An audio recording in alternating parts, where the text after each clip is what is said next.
to become Agent Venom. It's a cool thing in this scenario because what Eddie Brock has discovered is a thing that really, as the reader, we kind of always knew, but Eddie was never really able to figure out for himself that he's highly capable, that he's a very, very capable person. Now, the guilt of Eddie's past life, the idea that he and his friends had hit a kid when they were younger, his father got him off, these are the kind of things that have sort of driven him, that kind of made him the villain. But the So idea yeah, of coming back and trying to reform I know it's late for most of you East Coasters, but yeah, it's not that late for me. It's only 10 o'clock. is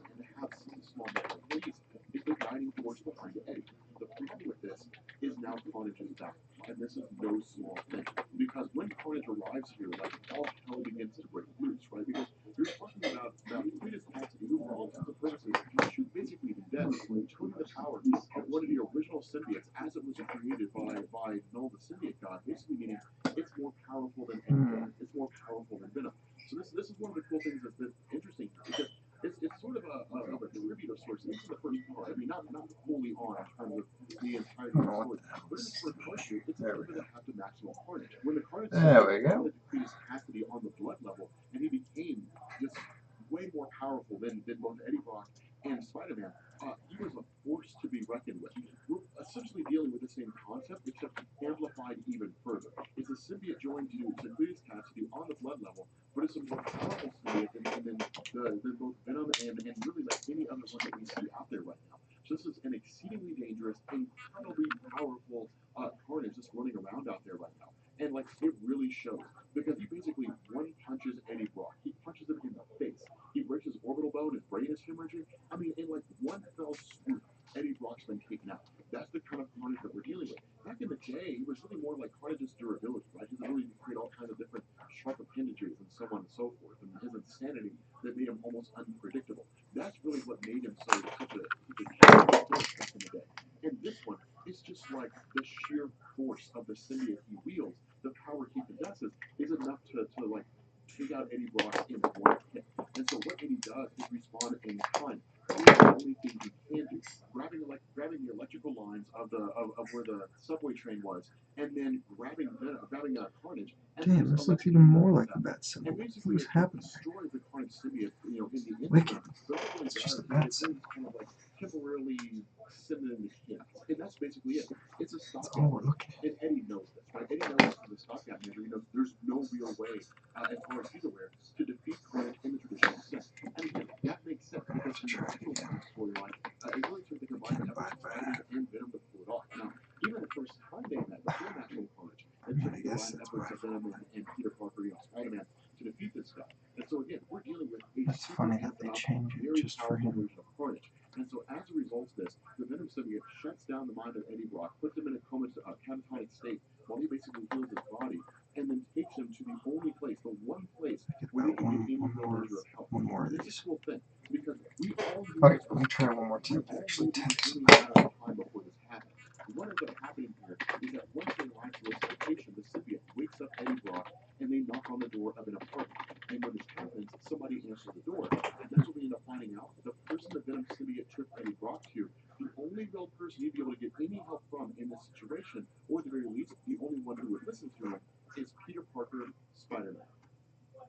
Okay, so we are getting back into Absolute Carnage, and here's the thing. So the original Absolute Carnage, or I guess the first issue, is split into three parts. But for the most part, it looks like it's what they're going to do from the issues going forward. I have not read the physical issue number 2 yet, so I'm not 100% sure. I've been on vacation for the last week, driving the Pacific Coast Highway, which is amazing. But kind of getting into this, but we'll actually do the first one, the first issue later on this week. So we'll kind of wrap everything up. And the last one was really like the return of Cletus Cassidy, right? And that was a big thing that was people were really Well, I tried. expecting and Couldn't tag it this time. in the events leading up to Absolute Carnage. It was kind of the big takeaway from it. I mean, Cletus Cassidy is the original Carnage.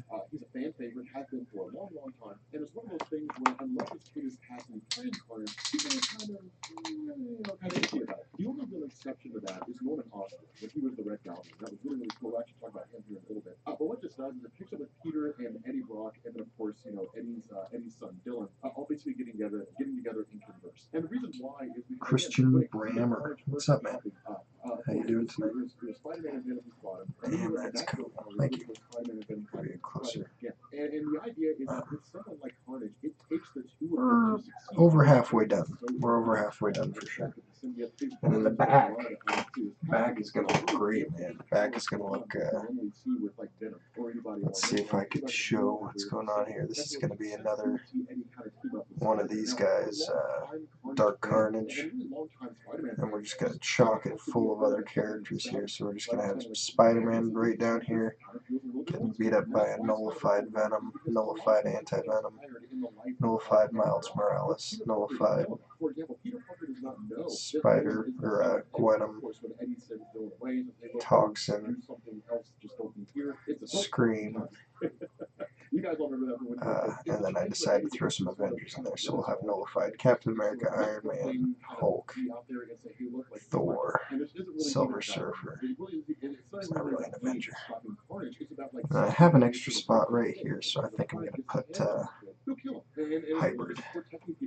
Except Hybrid and Scream, you know, whatever. I don't like Mania. Maybe I'll throw in, what's her face? Don't tell me. Not Havoc. Scorn. Maybe I'll throw in Scorn, because that's Clayton Maker episode. Steve Martinez has been hearing a lot about you. Keep up the amazing work. Thank you. What's a book like that cost? Well, dude, are you talking about the art or the book? Because this red book is worth like hundreds of dollars, depending on the condition. And this one will get a 9.8, so this book is worth a couple $100. But the art itself, he's got a lot of art going on this one. He's doing a mosaic on the back, and then we did this big complicated piece on the front. So I can't even remember because we traded a bunch of stuff, like, but I think it was a $300 plus piece in the end.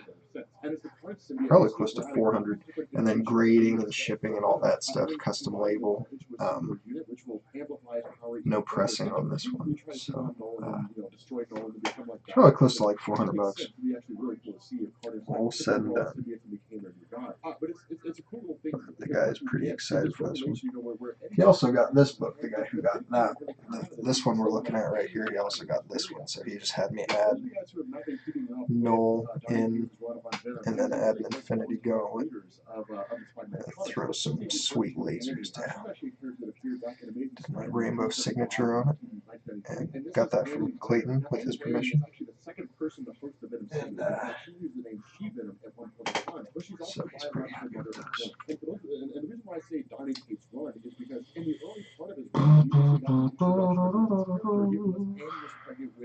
So 400 isn't bad. So that's just the art and the grading. So if you add it all together, so like the real value of this book when it's done will be like close to 600, right? But that's just straight across. So like it's whatever someone's willing to pay for it. But just the money put into the book. We got the blank actually for like $100, so we got a good deal on the blank, I think. Or maybe it was 150. Now you gotta buy from me. I guess you got. No, I'm just kidding. Yeah, PM me, and then I got lots of books in stock. I can draw on any book. This is a red blank, so believe it or not, it's glossy. Kind of weird. That's the first blank glossy book I've ever encountered. But I can paint on any book. It can be matte, like a traditional sketch blank book, or it can be glossy. I can revise on whatever you want. And I can draw almost anything too, so that's fun. So it's like I can change almost any book into any other kind of book if I'm clever enough with it. Thanks, guys. Appreciate it. And then, of course, they're essentially talking with the Maker. Now, this is kind of a cool moment because the idea of the Maker meeting Spider-Man is a cool little thing, right? Because in Marvel, they never actually met before. Like, they never really met. I mean, even with Spider-Man there during the events of Secret Wars, like, his dealings were with Miles Morales and with the Molecule Man. It's 400 for well, this art that you're seeing right here is much cheaper. This is going to be I think it's going to be probably like $160 for that. But the mosaic on the back is going to have 14 characters and 2 dragons. So this is a rough sketch of what the mosaic on the back of it's going to be because it's a cover and back piece. And the guy who bought this is going to get 2 more connecting covers to connect to the mosaic. So it's going to be a a 3x1. It's going to be 3 covers side by side. So we're going to have a massive mosaic for the back, 3 back pieces eventually. So he's going to get 2 more. I think he said he's going to get 2 more red absolute carnages. So it's going to be a 3. So the front will be a connecting set and the back will be a connecting set. They'll all be connecting sets. It's going to be fucking pretty sweet. Very excited for that. I also have a Jedi. These Vader castles. I don't have a buyer for it yet. I'm gonna auction them, I think, but I'm gonna do a three of these connecting. I have them already, and we're gonna do all Jedi's on one cover and all Sith on the backs of all those, and it's gonna be a 3-piece connector with 6 cover arts on all of it. So it's pretty exciting. Jonathan Gabe says, "Yeah, oh, he's in here. Nice."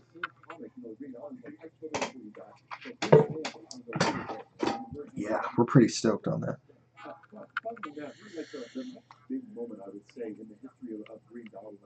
It's late for you, BB. I can't tag you. I tried to tag you, man. I don't know what that's about.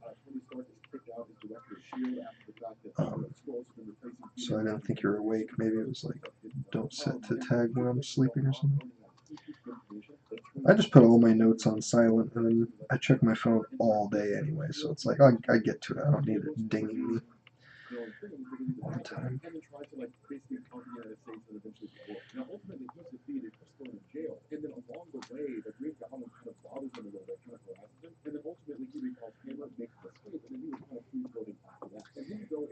Saw the Hulk pop up. Yeah, I just loaded them in, man.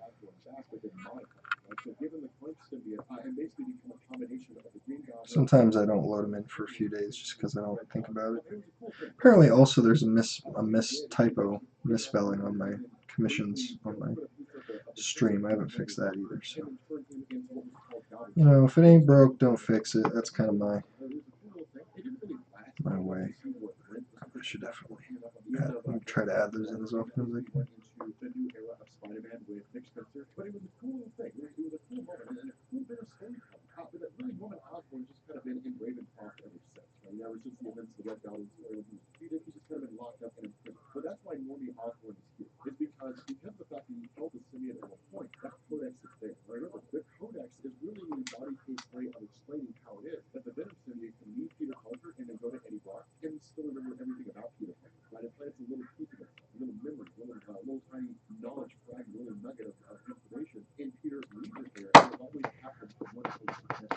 It's 120 there, dang. Talk to you later about commissions. Thank you, Christian Grammar.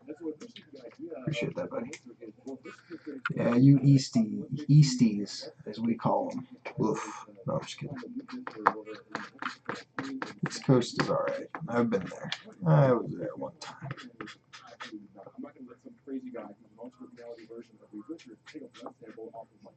I put my hand in your ocean, and then I started immediately driving back to Washington. That's a true story.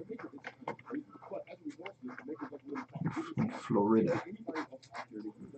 It's like, alright.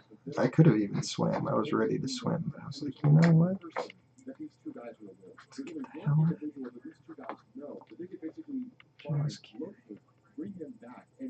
My aunt and uncle live in Florida. It's beautiful. Beautiful.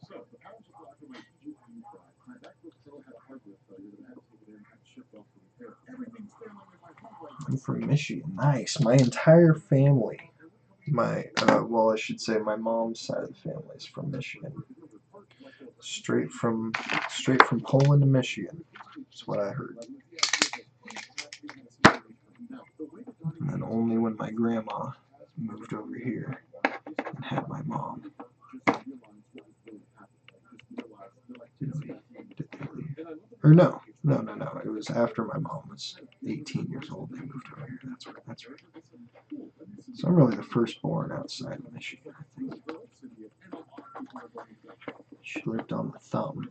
I forget what the city was called. It was actually just destroyed in a flood, so I'm sure you know. It was destroyed last year, or no, this year.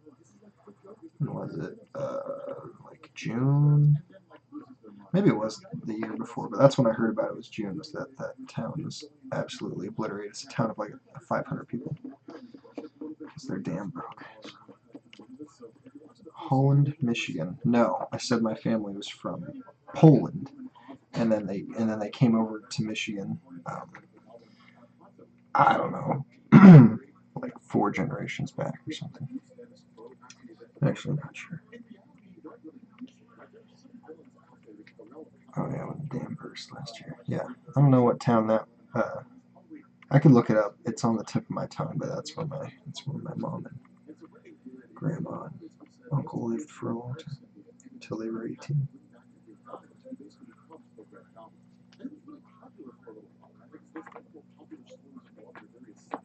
And I can't believe no one died. That was crazy. In that giant flood that just obliterated their whole town. I think I said city, but it's more like a village, if anything.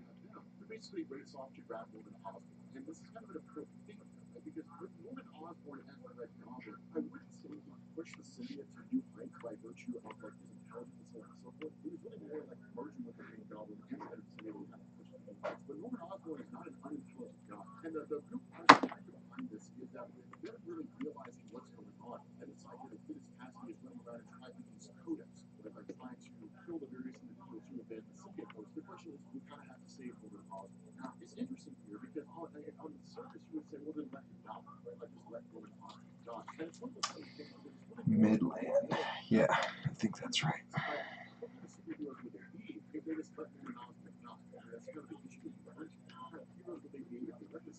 Never been there. 3 to 4 of water through the test. 3 to 4. What does that mean? 3 to 4 tons? Is that what that is? I feel like a ton of water is not as much as you'd think. That's probably like a shovel full on a top load, right?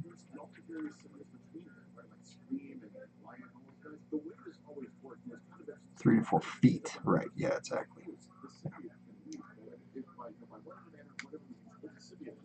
Yeah, that's the one.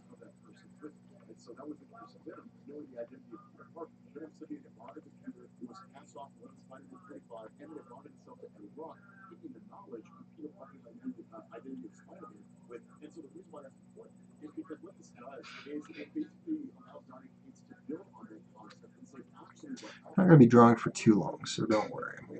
I'm gonna be going to eat dinner here in a little while. But I was just working on this off camera, and I was like, you know what? I'll just jump on. Why not? No reason not to. Only one known serial killer was born in Michigan. Fun fact of the night. Oh yeah. Here's your serial killer fun facts with Jonathan Beatty. Good one. Don't work too hard. Yeah. Thanks, man. Try not to burn out. Have a good night. The co-ed killer, John Chapman. Ooh, he sounds scary. He sounds like he's gonna dance and entertain me. He's a fine young chap, except when he's murdering.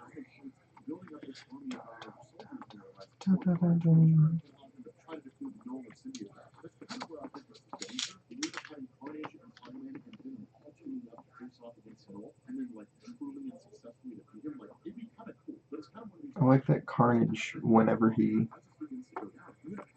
he takes people over in Absolute Carnage, he gives them 4 arms like a doppelganger. That's cool. It's known. Uh-oh, I think that means that he's the other serial killer. So you'll notice, Jonathan, that I covered up his chest. It looked identical to the bat symbol. That's the way that they designed it, and I looked at, there's other pictures, well, so that's the way that they designed Knowles' symbol, so, I don't know, man, I'm gonna have to, I don't really want to change it. I guess I'm gonna, I don't know what to do with it, man, because they really threw me through a loop here, because Knowles' symbol is different than Dark Carnage's. Dark Carnage's looks different. And if you look at the differences, you'll notice it's missing the long tail. Null has a tail on his symbol, and then the arms are different. And the way that the arms are different is what makes it look different than the bat symbol, because with this, it just looks like the bat symbol. I need to make it a stripe, first of all. It needs to be a stripe. Like that. That's better. And then we need to, like, turn them into horn pincers instead of Batman ears. Now we're getting somewhere. It is shockingly dangerously close. I tried to fix it, and then I made it look more like the Batman symbol. And I got really pissed off, and so I blacked it out. But we're getting closer. Make it look like the devil. Like a demon devil. The O symbol has a tail, right? Yeah. And there's no tail on this one, so it just looks like the bat symbol. Check my DM. Yeah, there you go. See how much that looks like Batman's symbol, though? And then this one...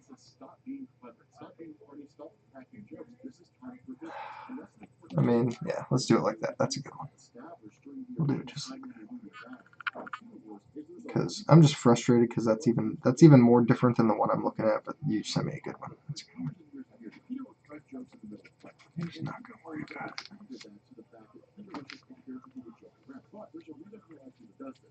Just don't like that I got all the way to the end of it and I was like, this doesn't look right. It just looks like the fucking bats.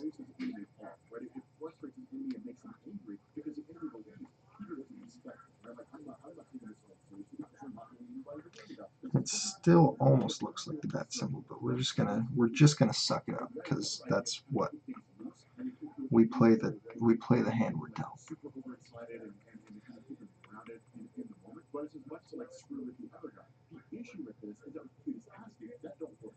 Yeah, that looks better.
I like that picture. I'm going to add that to my references.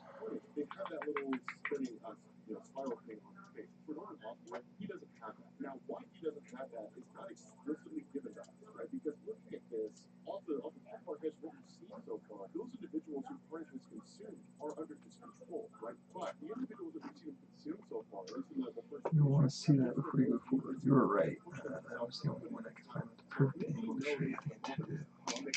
Yeah, it's probably true. honestly, it doesn't look like Norman Osborn is totally under the control of Carnage. This is cool because it allows Norman Osborn to basically maintain himself. It allows him to kind of keep the personality that we all kind of come to know and love over the years. The kind of rebellious guy, the guy like you can tell me what to do. Because we basically have here, by virtue of who this captain and Carnage, if you've got two roosters in the head, that's essentially what's going on. One of them's going to have to go. That's basically what's taking place. Now, of course, we talk about Venom fighting off against these massive numbers of Carnage forces. There's no way they can do that, right? And it would be a foolish measure to try and stay. It would be stupid. I mean, there really wouldn't be any incentive, right? There's no way their life or something dumb if they would have stayed here. Now, remember, Spider-Man does not know what changes that have gone on with the Venom symbiote. He doesn't know everything that's happened. And so this is important because for Eddie Brock himself, of course, having come in contact with someone that sort of expanded the powers of the symbiote, which in turn granted him, of course, the power of flight, like things. Spider-Man doesn't know all this stuff. Like, he's kind of coming into this thinking this is Venom as I've always known him. We're sitting at the top of, like, Ravencroft Asylum. If we jump off, how are we going to be dashed to pieces of rocks? We're screwed.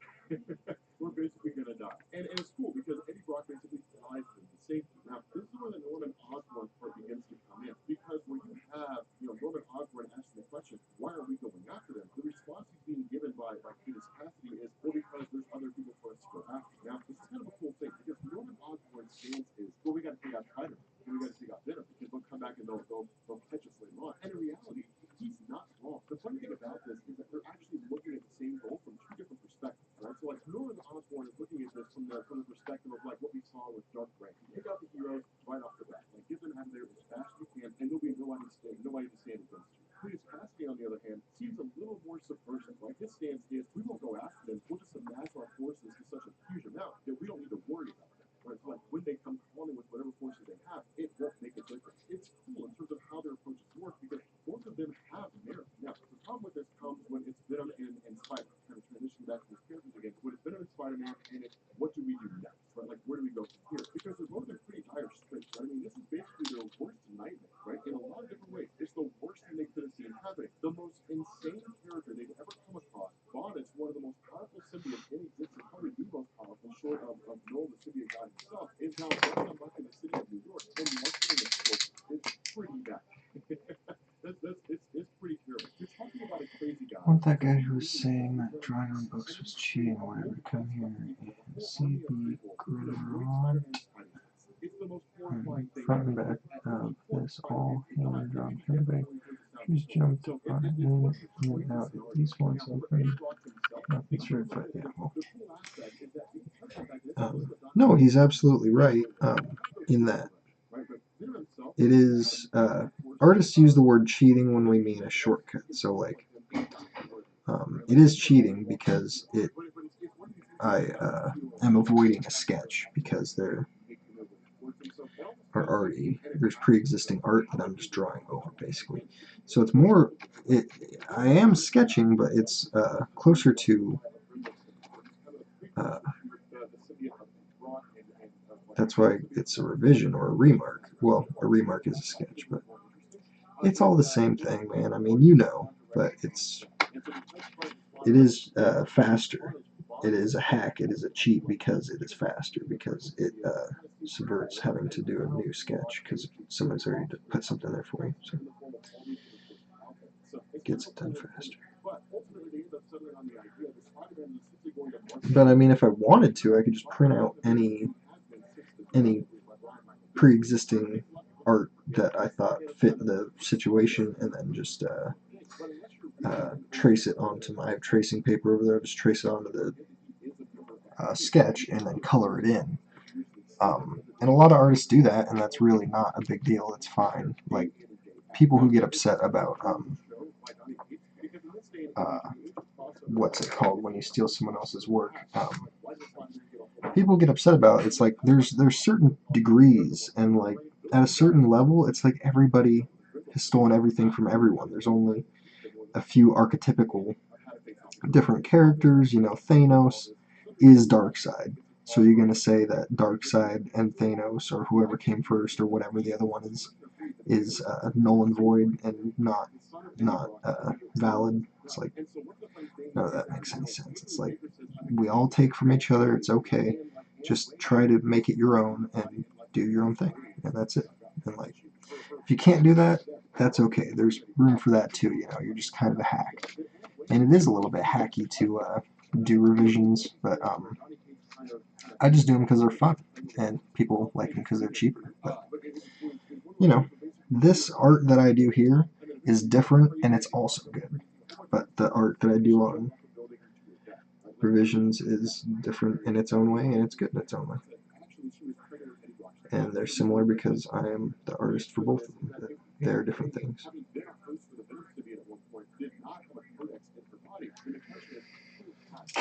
Food ready. Oh, okay. It's only a 30-minute stream, but I'm gonna take a break and go eat and have some go to bed. I'll see you tomorrow, sir, and put a little bit of color down for his infinity gems so you kind of see where they're gonna be, the configuration. And there's Carnage about to bring darkness to the universe. So here, I'll show you my sketch, Jonathan, of what your mosaic's gonna look like. So where's my pointer? Yeah, man, I like Spawn. Is my Spawn is my opinion. Spider-Man, Venom, Ghost Rider, and I'm thinking Doctor Strange and sick and right plagiarism. Yeah. And then so like here at the top of the mosaic, we're gonna have wings outspread, dark carnage, and then down here at the bottom, we're gonna have this is Spider-Man's head right here. This is that classic scene where Venom is over top of Spider-Man. Let's see, what book is that? That's